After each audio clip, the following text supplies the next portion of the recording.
Low tones with me. Maintain low tones.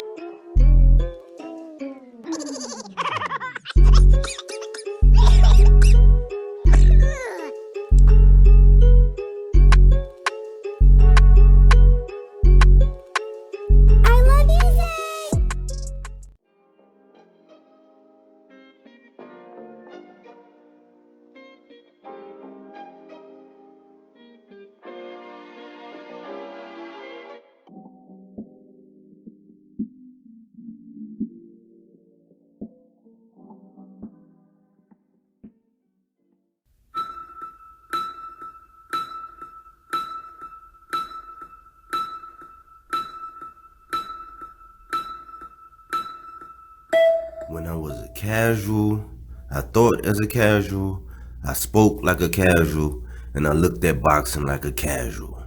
But when I became a hardcore, I put away all those casual things. This is Michael Rogers, and welcome to Bodywork Boxing. Welcome back! It's Michael Rogers. Welcome to Bodywork Boxing. We can add another item to the list when it comes to acceptable ducking in boxing, courtesy of the face of boxing.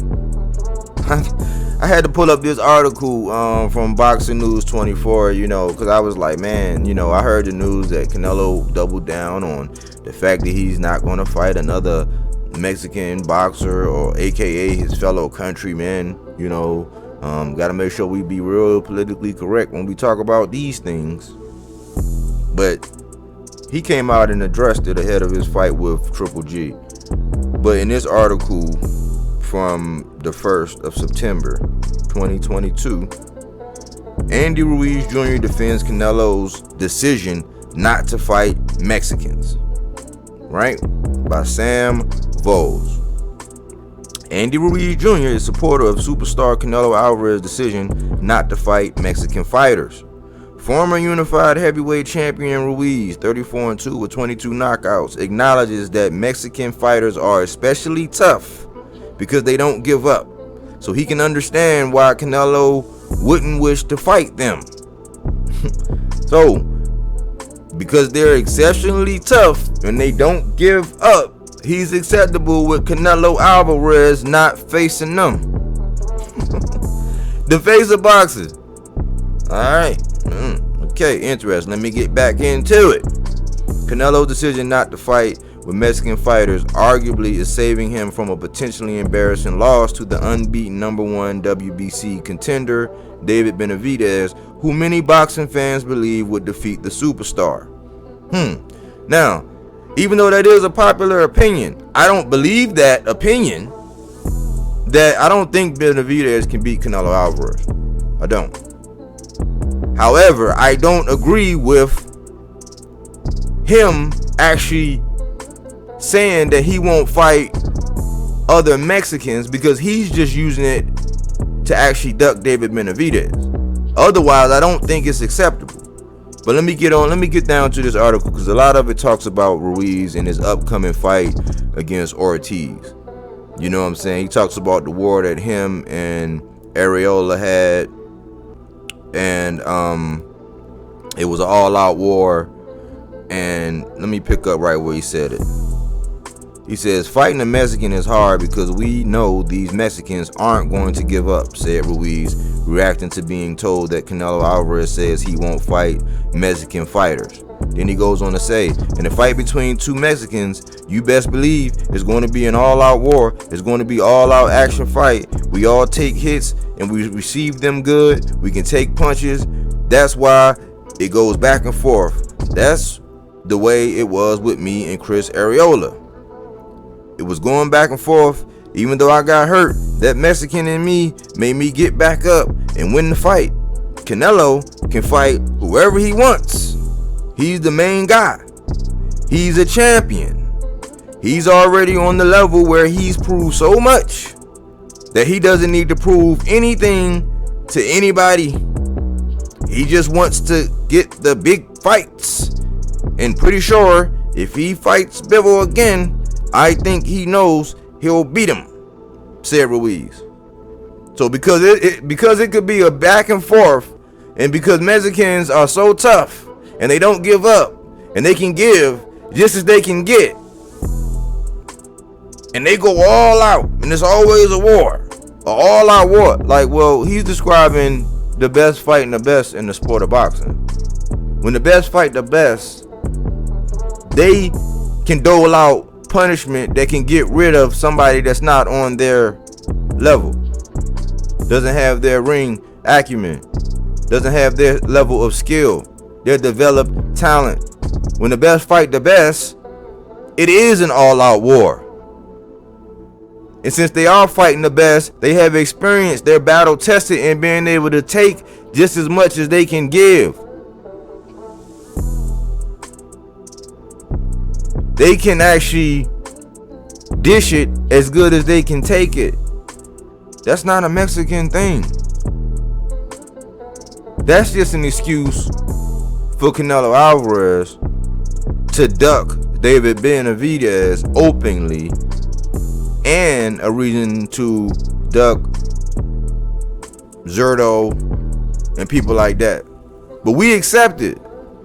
The laundry list has grown so long that I'm like, man, what all are we accepting of when it comes to being the face of boxing? Because when you're the face of boxing, that demands a whole different level of accountability, right? But you say, I ain't fighting no twins because we never seen Canelo fight Jermell or Jamal. And Jamal wasn't worthy because he hadn't fought anybody. So you get a franchise and roll out on him. Then Andre, you say he's boring. So you haven't done enough to fight. That's acceptable. That's an acceptable one. You're a boring fighter. That's an acceptable one. They also said, oh man, you just want a payday. So we accepted that he wouldn't fight Andre because he was boring and just wanted a payday, even though all boxers want paydays. Eureka. Jamal Charlo didn't do enough. Jamal, y'all shared the same division, but you didn't fight any of them. And then you shared the same division with Maul again in 60, and you didn't fight him. You didn't fight Andre. And so now we revisit what you doubled down on and saying you're not fighting any other Mexicans. And let me get this right. Because of what? According to Andy Ruiz, it's because they're battle tested. It's all out war. They don't give up. And it's always a back and forth, knockdown, drag out. And that's why you can understand why the face of boxing wouldn't want to fight anybody like that. What do we call that in the sport of boxing? No. But before I get to that, let me tell you the real reason why. Canelo is saying that as an open way to duck, but the bigger picture in the business of boxing, because when we talk about skills, paying the bills and all that, we always neglect the business aspect. But then you want to talk about the business aspect and you don't want to talk about the skills. But in this situation, let's talk about the business aspect. Canelo Alvarez simply does not want to share his same fan base. He doesn't. So he knows that as long as he can fight somebody else, so an African American fighter of his choosing, that's not boring, that doesn't just want a payday, has actually fought somebody of his choosing, then he can always use his Mexican fan base. He's gonna sell that amount of number. He can go to Europe and fight some of their champions and go on tour and fight those European champions, and he doesn't have to compromise his Mexican fan base. If he fights a threat to him, like somebody like Zurdo or Benavidez or any one of these guys, and he has to divide his fan base. And guess what happened if he loses to any one of them guys? There will be a passing of the torch for that fan base to do the same thing with their champion at that point. And that's why those fights are never going to happen. But we created this monster. Because when we said, when a lot of people was online, not me, but when they were saying that it was okay for him to not fight the twins, it was okay for him to not fight Maul, because he was the man, he was the money man, and what have you done for me? And it was okay for him not to fight Andrade. That was okay, because he was boring and Andrade hadn't been doing this, but they was on the same side of the streets, even though the same side of the streets prevented a lot of other fights. But we, as a collective, co-signed that. We did. When people was online saying, oh man, he's the face of boxing, he can do whatever he wants, and y'all created this laundry list, now it's like, man, really, he could just fight whoever he wants, and his fans just gonna be like, all right, sign me up. And he knows that, so he doesn't want to divide that fan base. Thanks for tuning in.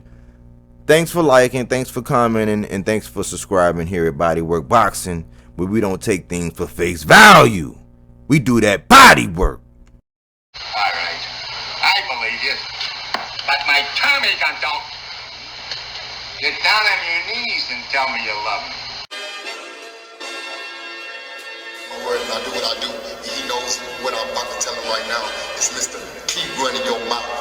That's what I do. I just feel like I'm the champ, and at the end of the day, I'm just a fighting motherfucker. It doesn't matter. Inside, outside, I can just fight. So I just feel like if it gets down to the wire, and we gotta lock it up, I'm out on top. Hey, look, as you can see how I'm looking, I stay solid. I'm always solid. I stay fuck solid up, man. You know what I'm saying? To the fans and all that. You jump outside the ring in the fighter, like I said before, ain't no safety on the clock, so